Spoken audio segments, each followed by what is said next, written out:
7 दिन में मरने का श्राप क्यों मिला? तो श्री सूत जी ने कहा कि परीक्षित के जन्म के प्रसंग को मैं सुनाना आवश्यक नहीं समझता, लेकिन सुनाऊंगा, क्योंकि परीक्षित की जन्म कथा से ही श्री कृष्ण कथा का उदय होता है।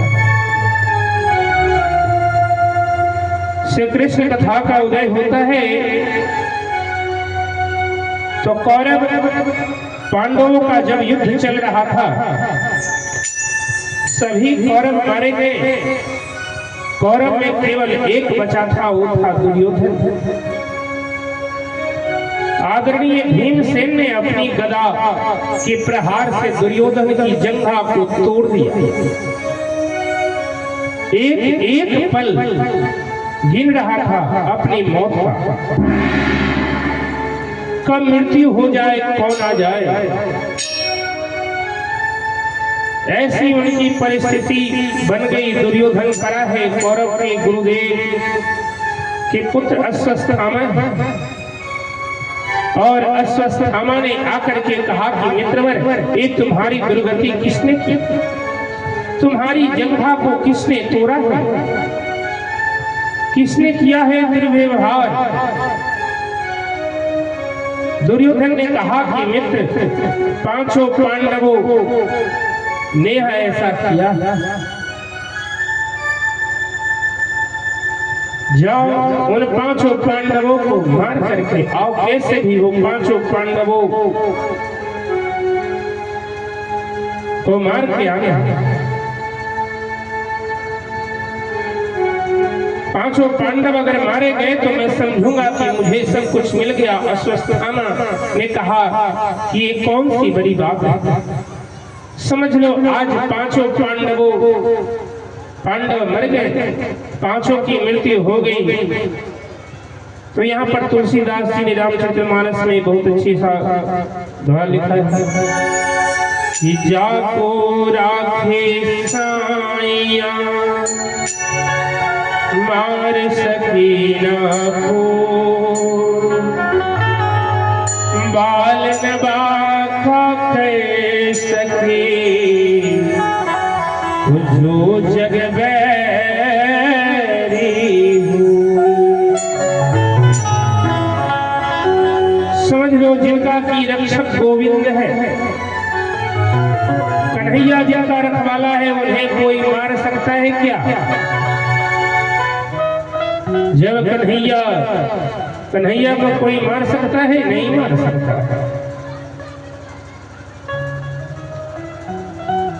तो श्री कृष्ण कन्हैया जिसके रक्षक है, उसे कोई नहीं मार सकता।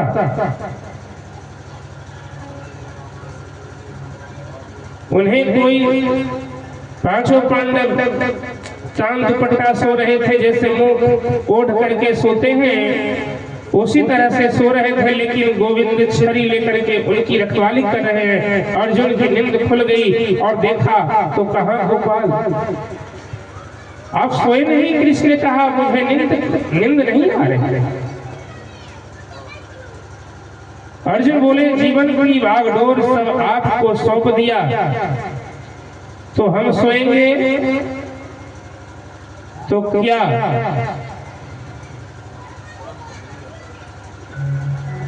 जब सौंप दिया इस जीवन का शब भार तुम्हारे चरणों में, जब सौंप दिया इस जीवन का सब भार तुम्हारे चरणों में, सब सौंप दिया इस जीवन का सब भार तुम्हारे चरणों में, सब सौंप दिया इस जीवन का सब भार तुम्हारे हाथों में, जीत तुम्हारे हाथों में, सब भार तुम्हारी हाथों में।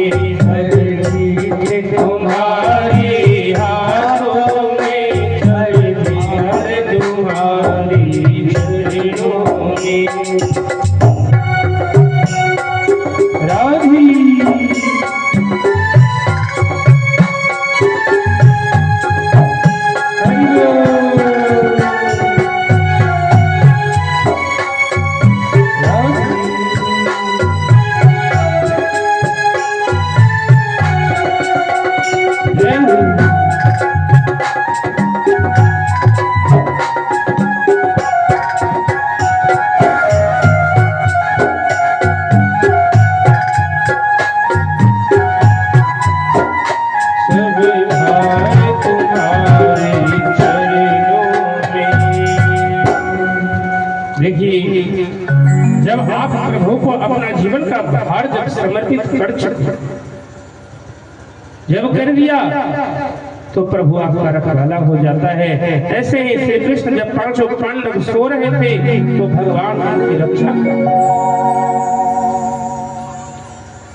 उनकी रक्षा कर रहे थे।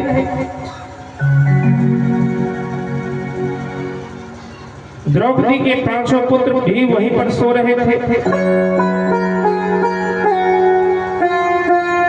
पांडवों को भी श्री कृष्ण दूसरे स्थान पर ले गए और द्रौपदी के पांचों पुत्र वहीं सो रहे थे। सोते रह गए। सोते हुए द्रौपदी के पांचों पुत्र को अश्वत्थामा ने पांचों पांडव समझ करके मार दिया। अब दुर्योधन ने कहा कि क्या प्रमाण है कि तुमने पांचों पांडवों को मार दिया? अब अश्वत्थामा बोले कि मैं तो 5 के सिर लाया हूं काट करके। जैसे ही प्रकाश में पांचों सिर को देखा तो दुर्योधन नारे, अरे मित्र, ये तूने क्या कर दिया? तूने क्या कर दिया? मैंने तो पांचों पांडवों को मारने के लिए कहा था, तुमने तो द्रौपदी के पांचों पुत्र को ही मार डाला। हमारा वंश तो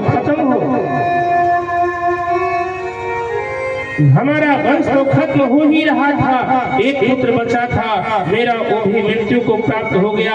अरे 5 द्रौपदी के बेटे बचे थे, इसको भी तूने मार दिया। रोते रोते दुर्योधन जमीन पर गिर पड़ा और उसका प्राणांत हो गया। दुर्योधन जिसके 5 पुत्र मर जाए उस माता की परिस्थिति क्या होगी? आप इस पर विचार करके अपने हृदय से सोच करके देखो उस पर क्या बीती होगी उस समय। द्रौपदी बार बार विलाप कर रही है, रो रही है। उनकी करुण कदम कर रही है, क्या बिगाड़ा था मेरे पुत्रों? दुष्ट अश्वत्थामा ने क्यों मार दिया? मेरे अबोध बच्चे सो रहे थे, सोते हुए का सिर काट दिए।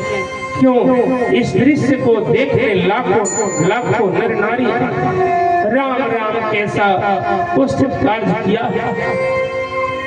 अर्जुन ने द्रौपदी के करुण क्रंदन को जब देखा तो हाथ में धनुष बाण ले लिया। देवी द्रौपदी, तुम्हारे पुत्रों को मारने वाले अश्वत्थामा को मैं आकाश पाताल कहीं भी नहीं उसे छोड़ सकता। गांधी धनुष हाथ में लेकर के उसको मारने के लिए दौड़ा। अश्वत्थामा ने देखा कि अर्जुन में मार देंगे, उसका ब्रह्मास्त्र चल दिया। आकाश मार्ग से विशाल ब्रह्मास्त्र को आते देख अर्जुन के चरणों में गिर पड़ा। कृष्ण कृष्ण महाबाहु भक्तानां भयंकर आत्मेको दहामणा बाबूसी संस्कृति। जोर जोर से कह रहा है कि बचाओ कन्हैया, मुझे बचाओ, ये ब्रह्मास्त्र मुझे जलकर जला करके भस्म कर देगा। गोविंद ने कहा कि अर्जुन डरते क्यों हो? कभी कभी विष की औषधि विष होती है। कांटे को कांटे से निकालते हैं, लोहे से लोहे को काटते हैं। ऐसे ही ब्रह्मास्त्र को शांत करने का तरीका है कि दूसरा ब्रह्मास्त्र चला। दूसरा ब्रह्मास्त्र चलाओ। अर्जुन ने अपने ब्रह्मास्त्र को चलाया। दोनों ब्रह्मास्त्र टकरा करके शांत होकर के नीचे गिर पड़े। अर्जुन दौड़ करके अश्वत्थामा के केस को पकड़ करके खींच करके लाया। लाखों नर नारी के बीच में ला करके बोला कि देवी द्रौपदी, तुम्हारे अबोध बच्चे को मारने वाला ये अश्वत्थामा हमारे गुरुदेव के चरित्र पर कलंक है। एक प्रकार के यह कलंक। लोगों ने कहा कि द्रोणाचार्य के पुत्र होकर के ऐसा तुम्हारा निष्कृत कर्म ऊंच निवास नीच करतूती। अर्जुन ने कहा देवी हमारे संविधान को के अनुसार मृत्यु का दंड भी मृत्यु है। उसने हमारे सोते हुए 5 पुत्र को मारा है, इसलिए संविधान के अनुसार इसको 5 बार मारना चाहिए, लेकिन ऐसा संभव नहीं। मारेगा तो एक ही बार, तुम बताओ इसे कैसे मारो? जमीन में गार करके मारो, जलती हुई अग्नि में डाल मारो, इसके शरीर के टुकड़े टुकड़े कर करके इसके सिर के सामने रख दूं, या क्या करूं? आप विचार करके देखिए कि मेरा गोविंद जिसे बहन कहता है, मेरा कन्हैया जिसे सखी कहता है, कृष्ण के चरणों में जिसे अनन्य श्रद्धा है, उनके मन में करुणा क्या नहीं, क्यों नहीं? द्रौपदी ने अर्जुन की ओर इशारा किया और बोली कि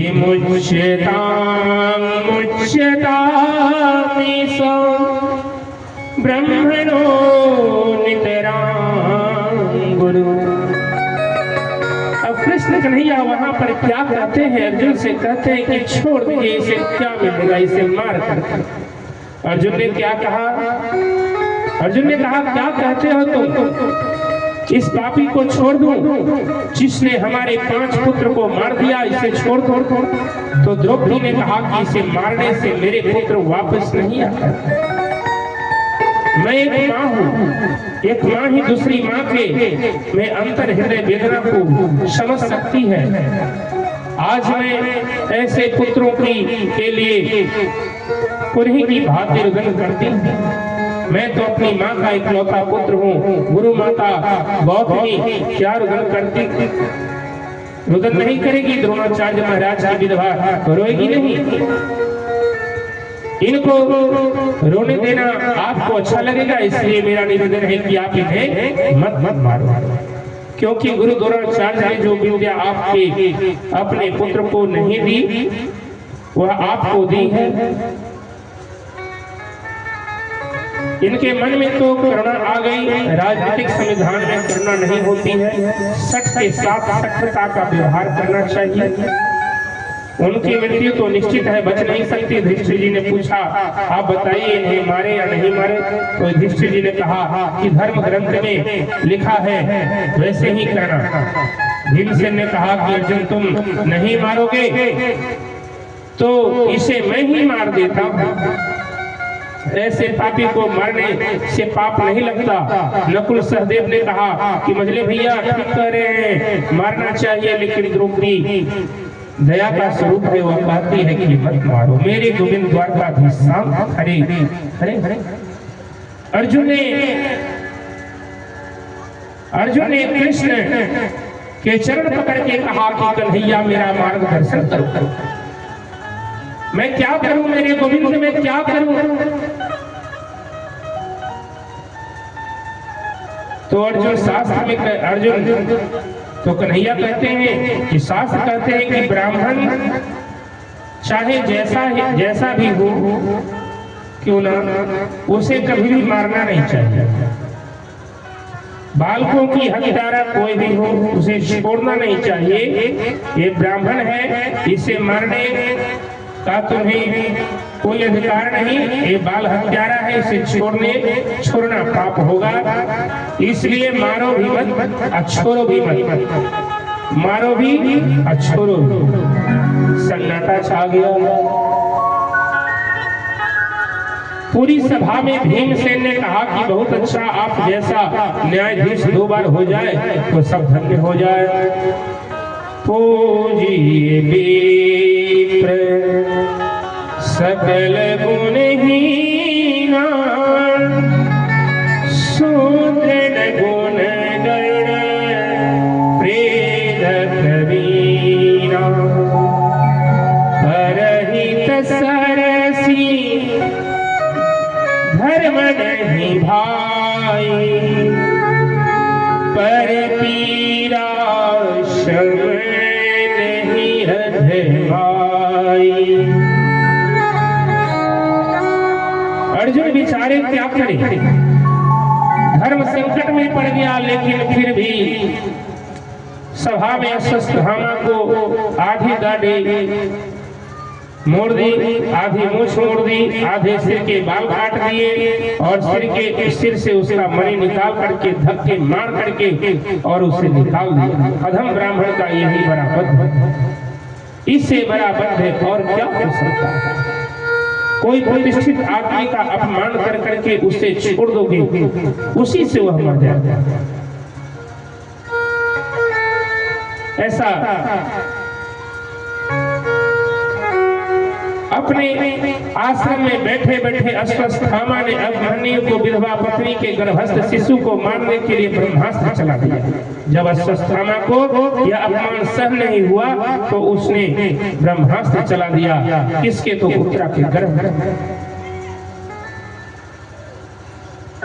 ब्रह्मास्त्र दिया। परंतु श्री कृष्ण अभिमन्यु के मामा होते हैं और उत्तरा ने ब्रह्मास्त्र को आते देखा तो दौड़ करके कृष्ण के चरण में लौट गई और भजन वंदना करने लगी। भगवान श्री कृष्ण से क्या कहती हैं? जय जय राधा रमण हरि बोल, जय जय राधा रमण हरि बोल, जय जय राधा रमण हरि बोल, जय जय राधा रमण हरि बोल, जय जय राधा रमण हरि बोल, जय जय राधा रमण हरि बोल, जय जय राधा रमण हरि बोल, जय जय राधा रमण हरि बोल, जय जय राधा रमण हरि बोल, जय राधा रमण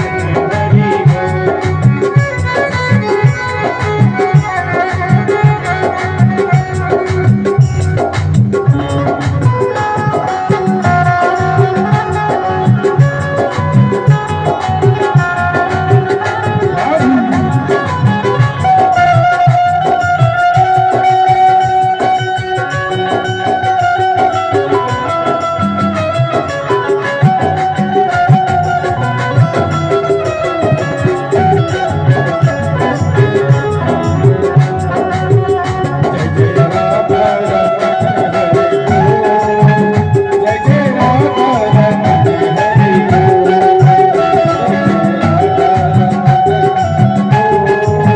जय जय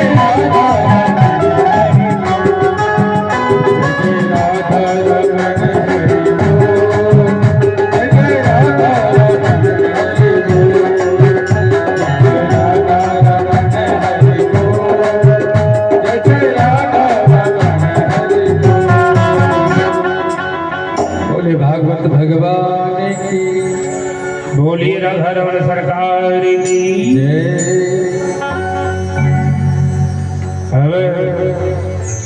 श्री कृष्ण अभिमन्यु और ब्रह्मास्त्र श्री कृष्ण के नाम लेकर के चरणों में लेट गए। कहते पाहि पाहि महाजोगिंदी विधि व जगतपते नान्यं तद्भयं पश्ये यत्र मृत्यु परस्परम्।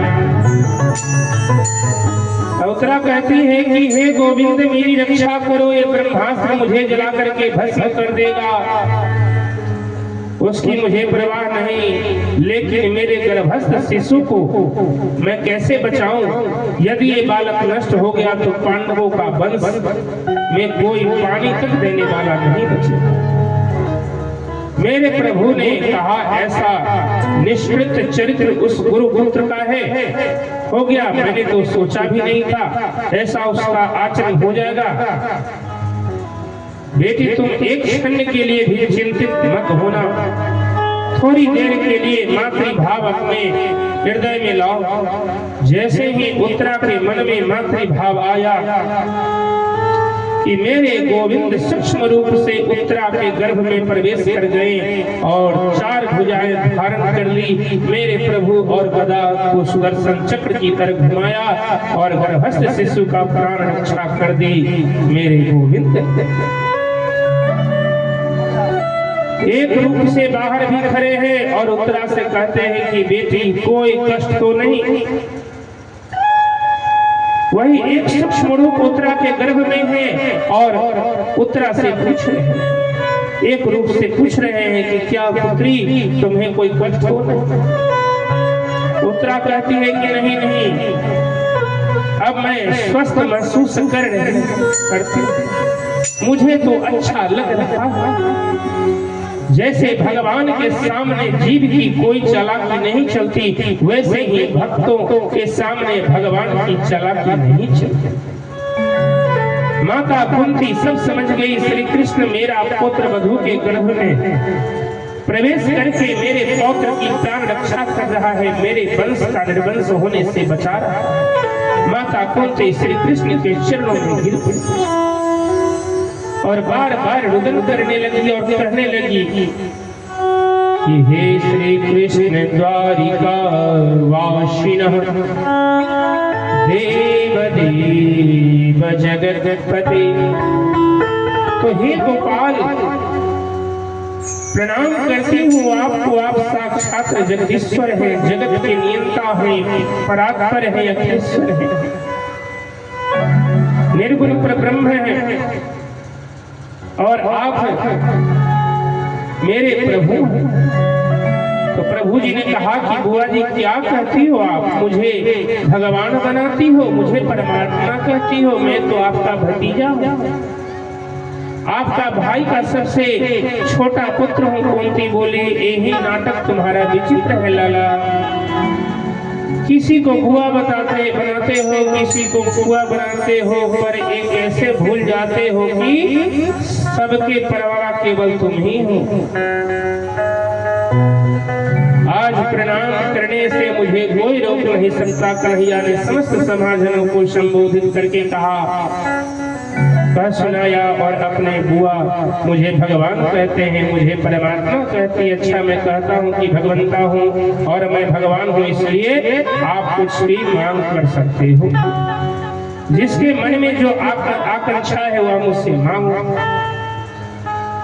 अब यहाँ पर युधिष्ठिर जी सबसे बड़े हैं, इसलिए उनको वर मांगना चाहिए। तो युधिष्ठिर जी ने गोविंद से कहा कि आज देने को बोलते हो तो एक बात दे दो कि जीवन में किसी भी विषय परिस्थिति में मैं कभी सत्य से पीछे नहीं हटूं, कभी सत्य को नहीं छोड़ूं, यह आशीर्वाद मुझे दे दो। यह युधिष्ठिर जी ने कहा। अब भीमसेन ने कहा कि गोपाल मेरी तो ऐसे बड़ी बदनामी है, लोग मुझे केवल भोजन पट कहते हैं, जो ये बहुत खाता है। बस सही आशीर्वाद दे दो कि बैठते बैठते सोते हंसते खाते पीते भी प्रत्येक परिस्थिति में मैं तुम्हारी याद बनी रही। अब अर्जुन क्या कहते हैं, तो अर्जुन ने कहा कि मैंने तो आपको अपना गुरु माना है, ये विचार मेरे मन में कभी जाए नहीं, यही भाव हमेशा बनी रहे, यही भाव हमेशा बनी रहे, ऐसा। अब यहाँ पर सुभद्रा कहती है, सुभद्रा कहती है कि मेरे को एक ही वर दो कन्हैया कि आपके चरण एक प्रकार का पिंजरा है, वो मेरा मन और मेरा मन जो है वह परमहंस है, मेरा मन रूपी हंस आपके चरण रूपी पिंजरा में आज ही जाकर के फंस जाए, क्योंकि प्राणों से निकल करके वक्त निरुद्ध हो जाता है। द्रौपदी ने कहा कि गोपाल मैं आपका सखी और सखा का भाव कभी दिल से निकालना नहीं चाहता। कुंती मैया बोली कि अगर आप, कुंती मैया कहती हैं कि अगर आप दुख में ही मिलते हो तो मुझे दुख ही दे दो, क्योंकि जब सुख आएगी तो तुम मुझसे मिलोगे नहीं, तो मुझे दुख ही दे दो। विपदा शंतु नः शाश्वतत्र तत्र जगद्गुरु भवतो दर्शनं तस्मात् पूर्ण भावन दर्शनम। तो मेरे जीवन में विपत्ति का विपत्ति आती रहे और मैं तुमसे कभी बिछड़ू न। ऐसा कुंती माता कुंती ने उनसे वरदान मांगा। सुख के माथे तिल परे जो हरि हृदय में जाए, बलिहारी बा दुख की जो पल पल नाम जपाए। तो ऐसा सुख को लेकर के क्या करे कि जो परमात्मा को ही भुला दे। ऐसा सुख अच्छा होता है क्या? नहीं होता। तो इससे अच्छा है कि दुख ही मिले। मैया कुंती कहती है तो ऐसा ही मुझे दे दो जो कन्हैया की याद करते रहे, मेरे गोविंद को याद करता रहे। विपत्ति को विपत्ति नहीं कहते, संपत्ति को संपत्ति भी नहीं कहते। गोविंद को भूल जाना भूल जाना ही सबसे बड़ी विपत्ति है, और कन्हैया को याद भी नहीं रहना सबसे बड़ी संपत्ति है। हनुमंत विपत्ति प्रभु सोई, जब तब भजन सुमिरन होई। तो महाराज भागवत में लिखा है कि भगवान के चिंतन बिना एक भी मिनट निकल नहीं सकता। उसके लिए पश्चाताप करो। मेरा एक समय व्यर्थ में क्यों निकला? मैया कुंती ने इसलिए दुख मांगा। यदि दुख नहीं आता तो आज मेरी आंखों के सामने गोपाल कैसा? कब कब पर मेरे पुत्र और मेरे जीवन में दुख आया। जब भी दुख आया तुमने पुकारा, मैंने पुकारा और तुम। भगवान बोले बुआ मैं दुख अब तुम्हें नहीं दे सकता, बहुत दुख होगा है तुमने। कुंती बोली कष्ट नहीं दे सकते तो एक काम कर सकते हो क्या? बोली बोलो। स्नेह की डोरी को तोड़ दो। ये संसार की स्नेह की डोरी जो है, मेरा अपना डोरी तोड़ दो। मेरी पत्नी, मेरा बेटा, मेरा मकान। हम लोग कभी अपनी पत्नी और बेटा के लिए भजन माला फिरने के लिए बैठते हैं क्या? मेरी पत्नी मेरा बेटा, मेरा दुकान, ऐसा माला। पर जब करते हुए किसी को देखा है क्या? पत्नी के लिए माला नहीं फेरते, फिर भी माला फेरते समय 24 घंटे उसकी याद बनी रहती है। भगवान के लिए माला फेरते बैठते, फिर भी नींद आती है। कहने का तात्पर्य क्या? कुंती का परमात्मा के परि अपना तत्व का भाव है। मेरा कन्हैया है, मेरा कृष्ण है। आज रात्रि में युधिष्ठिर जी सो रहे थे, बड़ा रुदन कर रहे थे। कन्हैया ने रात्रि भर युधिष्ठिर जी को बहुत समझाया, लेकिन उसकी समझ में नहीं आया, क्योंकि बताने वाले के प्रति सुनाने वाले का जब एक आदर का भाव नहीं होगा तब तक उसकी बताई हुई बातों पर गौर नहीं कर सकता। क्योंकि जो कुछ कोई बता रहा है उसके प्रति आपकी भावना अच्छी नहीं है तो वह आपकी समझ में नहीं आएगा। वह आपको कटु लगेगा कि अब क्या बोल रहा है, क्यों बैठा है, ऐसा आपके मन में होगा। क्योंकि बताने वाले के प्रति सुनने वाला का जब तक आदर का भाव नहीं होगा तब तक उसकी बताई हुई बातों को गौर नहीं कर सकता। जो उपदेश गीता में श्री कृष्ण जी ने अर्जुन को दिया, वही उपदेश रात्रि भर बैठ करके उन्होंने युधिष्ठिर को दिया, लेकिन अर्जुन की समझ में आ गया और युधिष्ठिर जी की समझ में नहीं आया। ऐसा क्यों हुआ? क्योंकि अर्जुन के मन में शिष्य भाव था और कृष्ण को गुरु माना है। और युधिष्ठिर जी ने दृष्टि से कृष्ण बालक था, इसलिए बालक समझ करके उनकी बातों पर गौर नहीं किया। जब कोई बताने वाले को गुरु मान लोगे तो आपके समझ में जरूर आएगा, लेकिन सोचो कि यह बालक है या क्या कहेगा, क्या बोल रहा है, तो आपके समझ में नहीं आएगा। आप समझ ही नहीं सकते हो। मेरे गोविंद समस्त पांडवों की द्रौपदी के साथ लेकर के और भीष्म पितामह के पास गए और रोम रोम में जिनके बाण छिदे हैं, सारा शरीर सैकड़ों बाणों से छेदन हो रहा है, एक बार वृंद करके उनके शरीर में सारा रक्त निकल चुका है। जब भीष्म पितामह ने पांडवों के मध्य में गोविंद को आते देखा तो उनके नेत्र में आंसू भर गए और मन में गोविंद को प्रणाम किया। हाथ जोड़कर जोड़ नहीं सकते, नेत्रों का अश्रुपान करके सब बोल रहे हैं, बोले मांगे मृत्यु को सुधारने हैं तो मेरे कन्हैया का आगमन हुआ और यहाँ पर आगमन हुआ, बड़ा मेरा भाग्य है। श्री कृष्ण ने पितामह को प्रणाम किया और पितामह प्रणाम करते ही पौत्र पांडव के सभी राजा बन गए, भारत के सम्राट हो गए। आपके पास आए हैं प्रणाम करने के लिए, द्रौपदी भी आई है, उनको उपदेश दे करके अपने जीवन का लंब अनुलंब और मध्य में उनका मार्ग प्रशस्त हो गया। और भीष्म पितामह ने कहा, सब कुछ जानते हो वे भी दूसरों के आदर देना तुमने कहां से सीखा, मैं क्या उपदेश करूं, तुम आदेश करते हो तो अवश्य बताऊंगा। भीष्म की आंखें खुल करके पांडवों को देखा, दान धर्मान राजा धर्मान मोक्ष धर्मना विषयसः। तो भीष्म ने पांडव को क्या उपदेश दिया? पहले बताया कि बेटा तुम लोग भारत के राजा बने, ये प्रसन्न की बात है, लेकिन तुम गृहस्थ को आलसी नहीं होना चाहिए, गृहस्थ को कभी आलसी नहीं होनी चाहिए, ज्यादा से ज्यादा श्रम मेहनत करना चाहिए और मेहनत करके धन कमाना चाहिए। गृहस्थ को खूब धन कमाना चाहिए, लेकिन जितना धन कमाओ उसका 10वां भाग दान के लिए रखो। तन पवित्र सेवा किए, अरे तन पवित्र सेवा किए, धन पवित्र कर दान, अरे मन पवित्र हरि भजन सो अहोत त्रिविध कल्याण।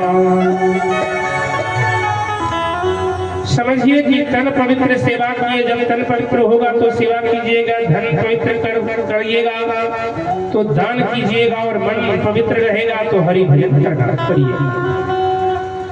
इसी से आपका कल्याण होगा, इसी तीनों से सभी का कल्याण होता है।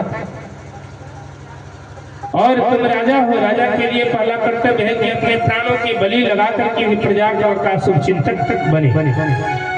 राजा को कभी पाप नहीं करना चाहिए और पाप होते हुए नहीं देखना चाहिए। अब ऐसा कह करके भीष्म पितामह अनेकों प्रकार से उन्हें समझाते हैं। भीष्म के सामने हंसना कोई आसान नहीं। द्रौपदी घबरा गई, बोली पितामह क्षमा करे, गलती हो गई। भीष्म बोले नहीं बेटी, जो कुलवती नारी होती है जो बिना कारण कभी नहीं हंसती, इसलिए हंसी का कोई कारण छुपा होता है, इसलिए तुम्हें बताना ही होगा कि हंसी आई क्यों। क्योंकि द्रौपदी वह सभा में हंसी थी जिसके कारण ही वह इतना प्रपंच रचा गया था हस्तिनापुर, जिससे महाभारत युद्ध तक हो गया। इसलिए बेमतलब का कभी हंसना नहीं चाहिए किसी के ऊपर, किसी के ऊपर कभी हंसना नहीं चाहिए। क्योंकि वह हंसने के कारण द्रौपदी जब दुर्योधन जब जल को पानी समझ करके उसमें गिर पड़ा तो द्रौपदी हंसती, और इसी के कारण ये इतना प्रपंच यह दुर्योधन और शक्ति ने रचा, जिससे सारे कौरवों का अंत हो। तो यही उन्हें द्रौपदी भीष्म पितामह को समझा रहे हैं। और गोविंद के तरफ देख करके हाथ जोड़ करके कहते हैं कि हे गोविंद, अब मेरी लाज रखो, अब मुझे अपनी शरण में ले लो। तो इतना करना स्वामी, इतना करना स्वामी, जब प्राण